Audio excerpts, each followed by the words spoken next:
Hoy es 15 de mayo, las personas han respondido, han salido a las calles. ¿Algún mensaje a los venezolanos que se encuentran hoy protestando en contra del gobierno de Nicolás Maduro? Perdón. Mira, el mismo mensaje de siempre. Más que la represión sea masiva o selectiva, más que los intentos del gobierno de acallar un pueblo que está harto de esta desgracia que ya lleva 18 años, la voluntad de la gente es superior a cualquier método de represión masiva o selectiva. El gobierno podrá sembrar a los dirigentes de la oposición, calumniarlos, asesinarlos, perseguirlos, sembrarlos, someterlos a esa porquería que se llama justicia militar, que es la negación total de la justicia y además viola tratados internacionales. El gobierno puede hacer lo que le dé la gana y la gente seguirá protestando pacífica y democráticamente en la calle, porque es el mecanismo de presión para llamar la atención nacional e internacionalmente sobre este gobierno fallido y forajido que está desintegrando a Venezuela. No es un capricho, no es una ocurrencia, es la reacción de 36 millones de venezolanos ante un gobierno de ladrones, de narcotraficantes, de ineficientes, de vagabundos, de saqueadores, de gente que ha acabado con Venezuela. De eso se trata, salir de este gobierno de manera constitucional, democrática, pacífica y electoral. Por eso es que estos bandidos no quieren elecciones. Imagínate tú un gobierno que se dice democrático y no quiere elecciones. Elías Agüe en el día de hoy habló de unas posibles elecciones regionales. ¿Crees que pueden estar reculando? Pero ¿cómo que es posible, señor? ¿Acaso que ese es un regalo que nos va a dar ese imbécil? ¿Cómo que es posible? Las elecciones de gobernadores han debido hacerse en diciembre pasado, por el principio de certidumbre electoral, porque a los actuales gobernadores se les venció el periodo y ya llevamos 5 meses de 2017 y todavía no hacen elecciones y dicen, bueno, que es posible que se hagan elecciones de gobernadores, como que eso si fuera un regalo de estos bandidos que además de haberse robado todo, se robaron también las elecciones. ¿Qué nos va a devolver lo que se robó? Si es que esas elecciones se tienen que hacer no por gracia del gobierno, sino porque están en la Constitución. Los organismos internacionales se han pronunciado últimamente sobre la situación de Venezuela. ¿Algún llamado a los demás países que todavía no se han pronunciado, que creen que esto es un país de maravilla según el gobierno nacional? No, nadie cree eso, ni siquiera estos países parásitos que viven de la ayuda de Petrocaribe, ni siquiera esos paisetes que reciben dinero de Petrocaribe, que reciben petróleo subsidiado y que no pagan la cuenta. Mientras, por cierto, los venezolanos nos morimos de hambre porque no tenemos ni comida ni medicina.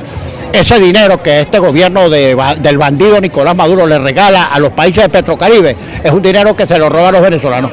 Pero ni siquiera esos países parásitos, chulos, vagos, sinvergüenza, vivianes, ni siquiera esos países piensan bien del gobierno venezolano, sino al contrario. Se callan la boca porque les tienen la boca tapada a punta de petróleo subsidiado. Pero en el fondo tú hablas con cualquiera representante de esos paisetes, de esas republiquetas, y todos te dicen que este es un gobierno de malandros, de sinvergüenza, de bandidos y de sobornadores. Diputado, son 45 días de protestas, casi también 40 fallecidos. ¿Cuál es el balance que hace usted de cuán ha avanzado la oposición en todos estos días? La oposición ha avanzado porque se mantiene en la calle con todo vigor, pese a la represión masiva y selectiva de este régimen narcocorrupto, ladrón, asesino y torturador contra la población venezolana inerme, pacífica y democrática. Ese es el gran logro. Este gobierno asustado, y tienen razón para estar asustados, porque cuando este gobierno se termine van a terminar todos en la cárcel, y además lo que les quede de vida lo van a pasar en la cárcel, porque los delitos que han cometido mínimo merecen una pena acumulada de 30 años de presidio y los tendrán que pagar. Y como ellos saben eso, prefieren que Venezuela se acabe a ellos tener que rendir cuenta ante una justicia que va a volver a ser en algún momento imparcial. Eso es lo que ocurre. Por eso no quieren elecciones, por eso se aferran al poder. Pero yo he dicho muchas veces, ¿qué derechos tiene Nicolás Maduro, el cobarde Nicolás Maduro, el bandido Nicolás Maduro, por asustado que esté? ¿Qué derecho tiene a curarse su miedo acabando con Venezuela? Su terapia para quitarse el miedo al culillo que tiene es acabar con Venezuela. Bueno, no puede ser posible que el remedio del culillo de Nicolás Maduro sea acabar con Venezuela, por eso es que queremos sacarlo. Con respecto al tema de la Fuerza Armada, el presidente de la Asamblea Nacional hacía un llamado ayer para que no se conviertan en tontos útiles. Sin embargo, la postura de usted ha sido muy radical con respecto a la Fuerza Armada. Usted todavía... No radical, objetiva. Mira, incluso los militares, además de proteger las vagabunderías, de narcotráfico, de corrupción, que se cometen en su propio seno y en los cuales la justicia pública internacional ha señalado con nombre y apellido a funcionarios militares y civiles de este gobierno. No obstante todo eso, las Fuerzas Armadas permiten que se violen tratados internacionales sometiendo a la jurisdicción militar a los civiles. Está prohibido por la justicia internacional y por la justicia nacional que los civiles seamos juzgados en la jurisdicción militar. La jurisdicción militar es solo para los militares en servicio activo cuando cometan delitos militares. Pero si un civil comete un delito militar o un militar retirado comete un delito militar, tenemos que ser juzgados por los tribunales civiles. Eso es lo que dicen los tratados suscritos por Venezuela. Lo que pasa es que los militares del alto mando, que tienen a la Fuerza Armada secuestrada, que se robaron la dignidad, la autonomía, el donaire, el orgullo, la prestancia de las Fuerzas Armadas, las tienen ahí sometidas como un instrumento de extorsión para quitarse su propio miedo, porque ese alto mando militar está asustado porque sabe que a la hora de la justicia ellos van a tener que pagar por los delitos que han cometido. ¿Ok? Diputado, para de eso se trata. Algunos dirigentes políticos han mencionado sobre el caso de la fiscal general de la República que podría ser destituida en los próximos días. ¿La Asamblea Nacional no debería nombrar el puesto de la fiscal general? Pero ¿cómo vamos a nombrar a la fiscal si está ejerciendo sus funciones y no se le ha vencido su periodo?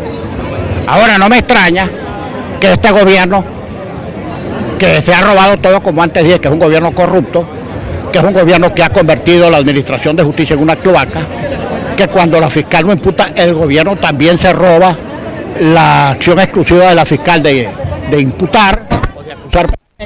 El gobierno se tome ese control para sí y no me extraña también que destituyan a la fiscal. De este gobierno a mí no me extraña nada. Lo único que me extrañaría a mí de este gobierno es que cumpla con la Constitución. Eso sí me extrañaría. Diputado, con respecto también a unos señalamientos que hacía el presidente de la Asamblea ayer de una supuesta reunión con los generales de la Fuerza Armada que habría ocurrido la semana pasada entre el presidente de la República, Nicolás Maduro, Elías Agua y Germán Escarrá, donde este le habría solicitado la posibilidad de declarar un estado de conmoción. ¿Cuál es su opinión? Mira, no tengo información al detalle de si esa reunión se hizo y cuál fue el contenido de la reunión. Prefiero no opinar sobre eventos de los que no tengo conocimiento cabal. Lo que sí te puedo decir es que hay militares que rechinan, resienten y se quejan, claro, muy internamente, muy tímidamente sobre las violaciones reiteradas de la Constitución y sobre la forma en que este gobierno se está desenvolviendo. Eso sí lo sabemos. Ahora, frente a ese tema, yo prefiero no pronunciarme porque yo creo que la Fuerza Armada como un todo está violando la Constitución. Y está violando la Constitución, unos por acción, otros por omisión y otros por silencio.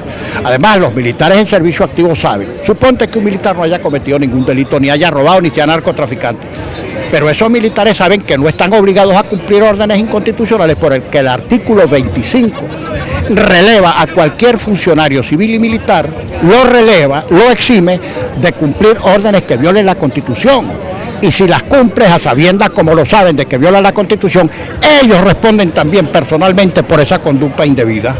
Así es que ahí está el artículo 25, que no se vengan a tapar detrás de la subordinación jerárquica y detrás del principio absolutamente descartado de la fulana obediencia debida. Ahora, si ellos prefieren su carrera que la Constitución y que Venezuela, allá ellos. Gracias, diputado.